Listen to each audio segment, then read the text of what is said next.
50 told me go ahead, switch the style. She look like 90s R&B. Her friends like SWV.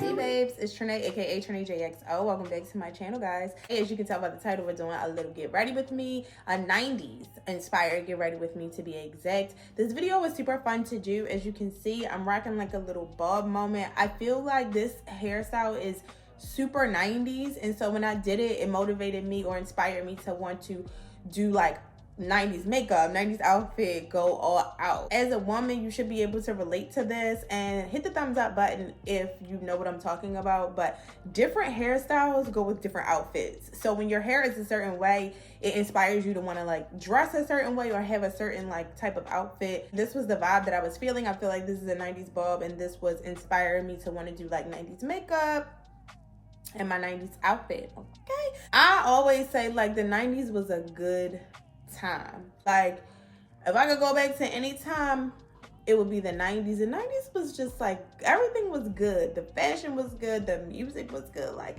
the movies were good. Things were just simpler times. But I definitely was channeling my inner 90s sitcom baddie, and I hope that I nailed it. So yeah, if you want to see how I got this 90s inspired look and get ready with me, then just keep watching. Not the thunder. All right, right now, as you can see, I'm looking dusty and a little crusty, but that's okay. We're going to get it together.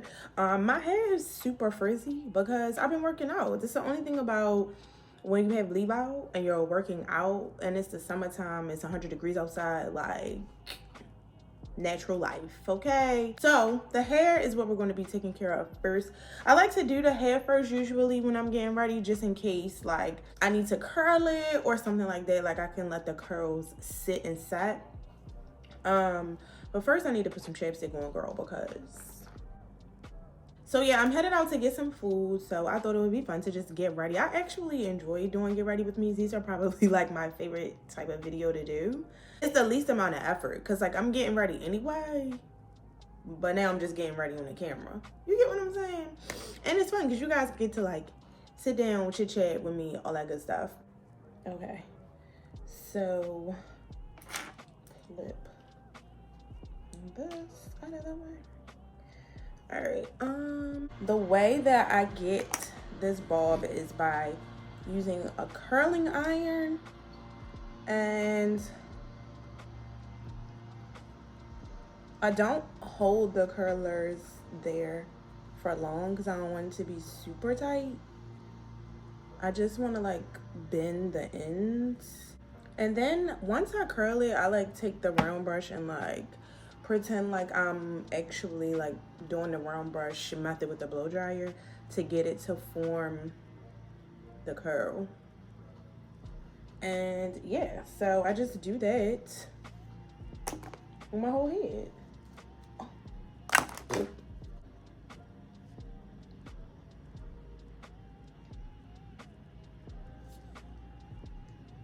Is anyone else over or starting to be over social media?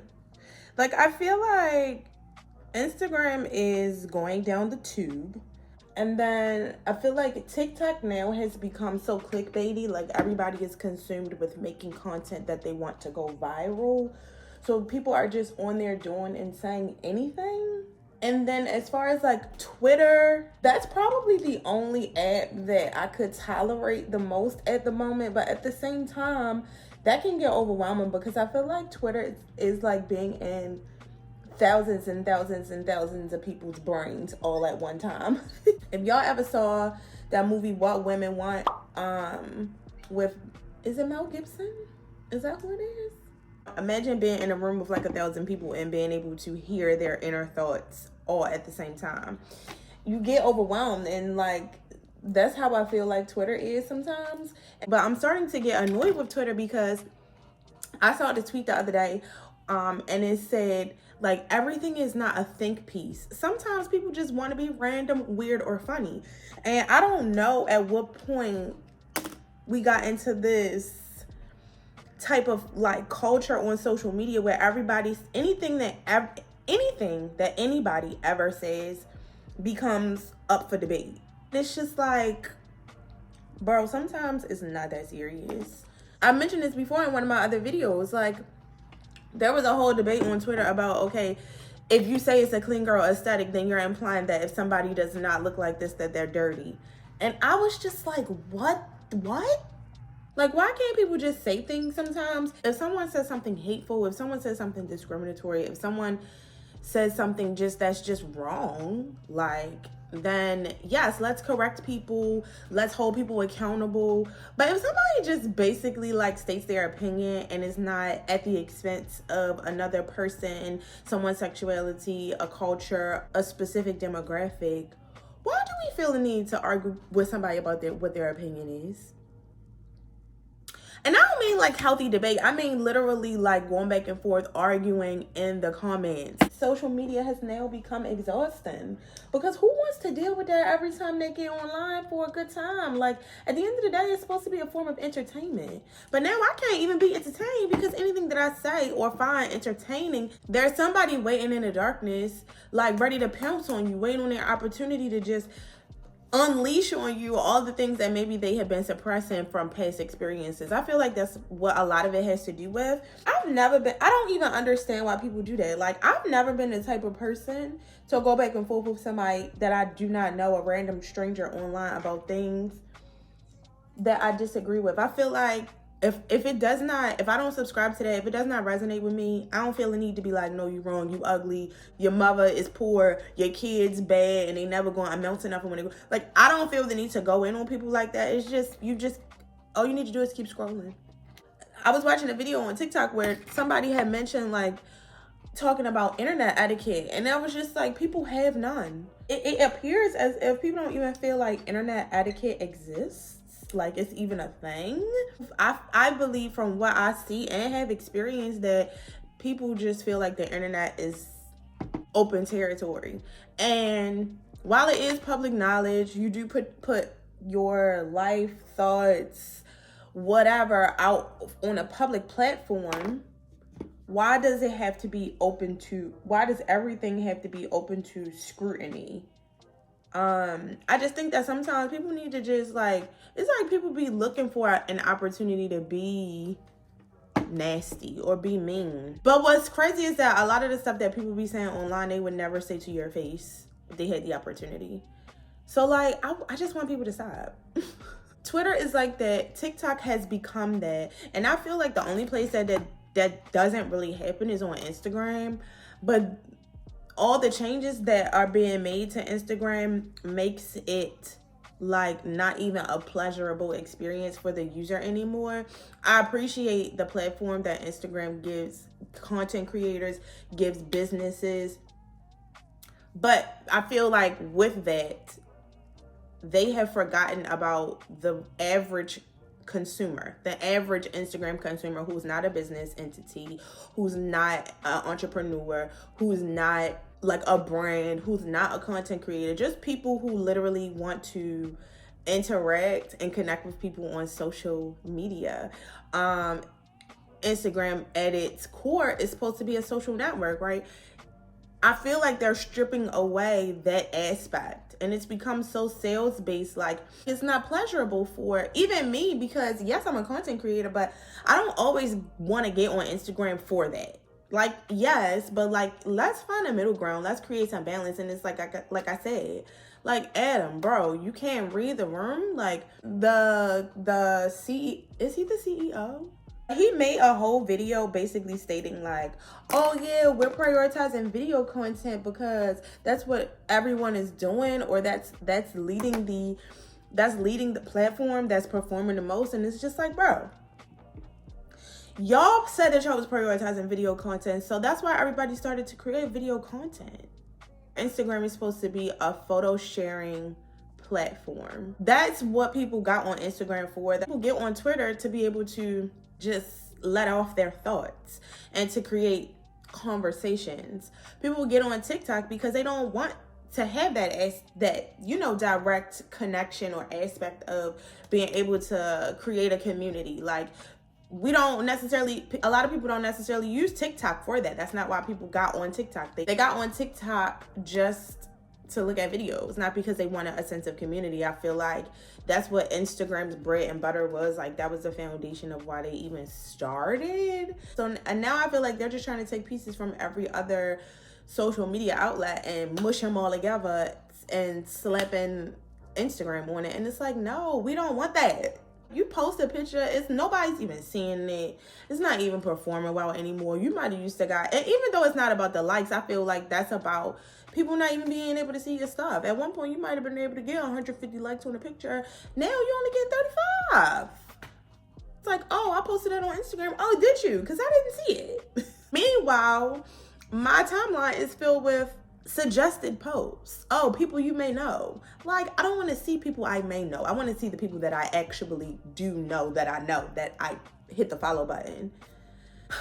I'm so exhausted with social media, but as a content creator, it's a tough balance because it's just unfortunate because the way that Instagram is going right now, like, they're making it hard to do that because your followers are not even seeing the stuff that you post unless you post in a reel. And then it's like, those aren't even performing as good as they once were.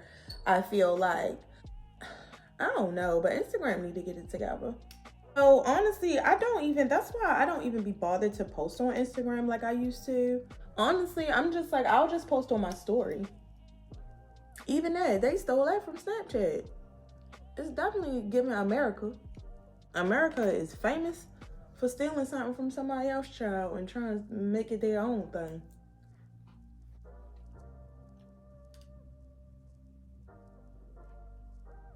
Okay, so I'm gonna just leave my hair like this for now so the front can then I'm gonna move on to makeup. So first things first, I'm gonna do my skin prep, which is basically just me doing a little bit of moisturization.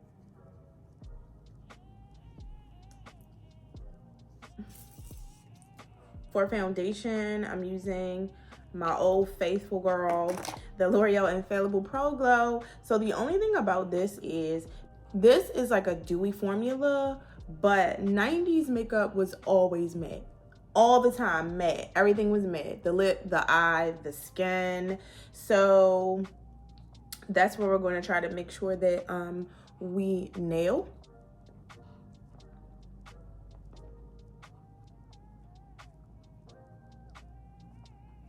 For concealer, I'm going to use my Too Faced Multi-Use Sculpting Concealer. I'm using the shade Latte.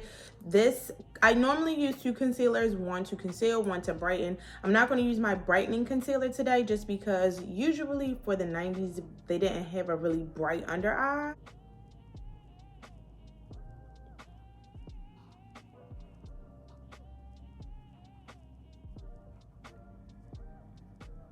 And nothing grinds my gears more than these podcasts, man. I don't know where this whole podcast thing came from.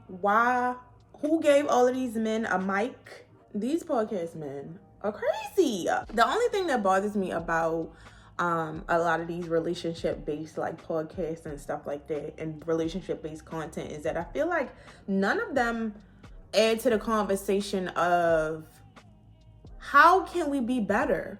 All of it is, I feel like most of it promotes, especially within the Black community, like, which is Black men against Black women. It's always combative. It's never, let's support one another. Let's figure out how we can be better so that we can come together and love on each other the way that we're supposed to and form proper, strong, healthy family units so that we can in turn create stable environments that we can raise children in so that they can become healthy, loving people. Like, you get what I'm saying? And that we can end these cycles, like break these generational curses and end the trauma, like, so they don't have to experience the things that we had to experience while we ended up with all these issues in the first place.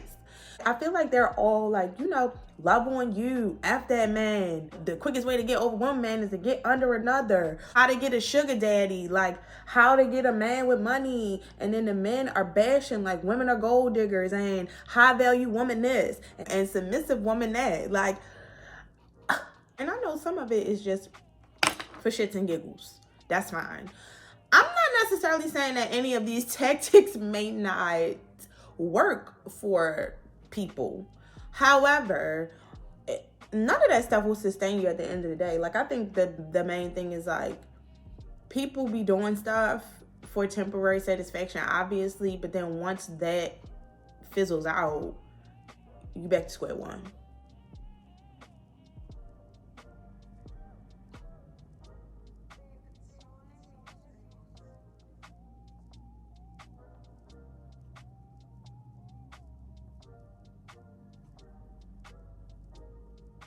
Oh, I didn't tell y'all what I was using. Okay, so for my cream contour, I'm using the e.l.f. Hydrating Camo Concealer. This is in the shade Deep Chestnut. Now, I'm going to set my under eye. For that, I'm using my Laura Mercier, but I'm using it in the shade Honey, the translucent powder in the shade Honey. And I gotta make sure all them creases is blended out, baby. Okay, so now I'm gonna go in with my bronzer and just set everywhere that I put my cream contour.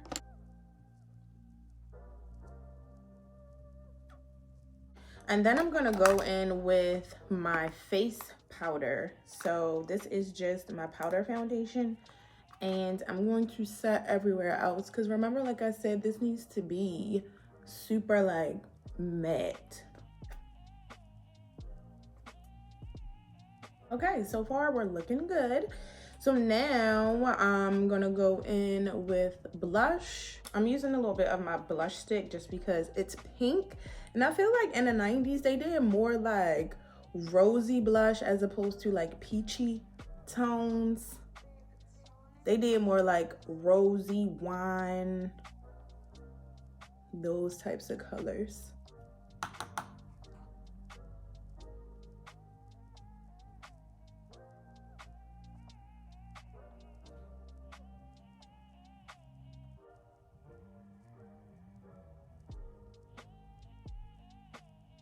And then I debated about lashes for this, but I definitely think I'm gonna go ahead and put some on. But I'm gonna do like some super light lashes. So I'm just going to apply those and then I'll be right back. Makeup is done. The last thing that I need to do is the lip. So of course we need a liner because the dark liner in the 90s was like the vibe. And the lip is going to be matte. So I'm gonna take my little nub of a pencil that's left, and this is the NYX pencil in the shade Cocoa.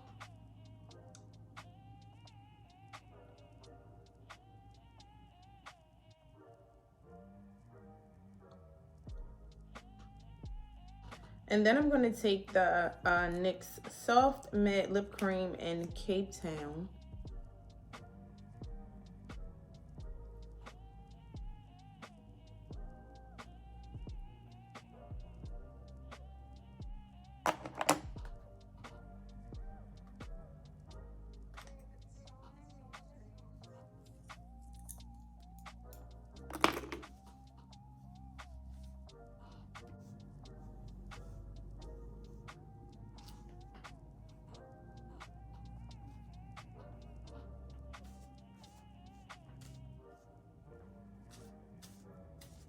Okay, so this is how the hair looks. This side was acting a little wonky, so I just tucked it behind my ear, girl, because I ain't got time. This lip combo, this is like bomb. I've never done this before because it's a little darker than what I would normally do.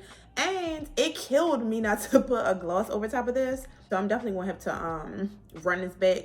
And I think the hair turned out pretty good. It's a couple days old now, so it doesn't look as good as it did when I first did it. But I mentioned this before, like, I like lived-in hair. Like, that's not every strand is a place. I know that's not everybody's thing, but I really like how that looks. And it gives a more, like, effortless feel to me. I'm all about that. All right, now it's time to get dressed. I am so excited about this part because, I mean, not that my outfit is, like, doing anything crazy, but, like, this is the most exciting part for me. So, let me get dressed, and I'll be right back. Okay, this is the final look. So, this is the outfit that I decided to go with. This corset is from IMG. These jeans are from the thrift store. They're by Calvin Klein, so that's perfect for the 90s. This bag is also from the thrift store. It's like a little what do you call this? Velvet, just like a little velvet black bag. But I thought it went cute. And if I wanted to, I can do that. Carry on my shoulder, which is still cute. Don't you think so? I ain't gonna lie, I struggle with the shoes, but then I remembered I had these boots. So yeah, I just decided to put these on. These are from Public Desire, and they came with pockets, but I just took them off. Same jewelry. I layered some necklaces because I felt like that was definitely more 90s. I feel like they used to wear like super long, like even rosaries used to be a thing. And then I found these glasses. I didn't even remember that I had these, but once I put these on, I was like, oh yeah, I just transformed. But I think this is really, really cute. Y'all think I nailed it? I think so. All right, babe, so that completes the final look. Oh, for fragrance today, I am wearing my YSL Libre, so I'm throwing that into my purse because I have the travel spray. But yeah, today's video was fun. I really, really, really like how this turned out. It definitely isn't my like typical style, but I thought it was really cute and very nostalgic. This is like one of the things I enjoy most about being a woman, how much fun we're able to have with our look. And you know, we're able to switch it up. 57 when we go ahead, switch it up. Like switch it up, do something different. Yeah, just have fun, express yourself. I feel like that's what being a woman is about. If you're thinking about trying like a new style out, I encourage you to do so. This was really, really fun to do. I may do like, I don't know, another time period like Y2K maybe next, or like 70s or something. I don't know, but super fun to do. I love when I have things in my head and they turn out exactly how I picture them. So excited. But yeah, babes, thanks so much for hanging out with me today. I'm on my way out the door because I'm hungry. So until next time.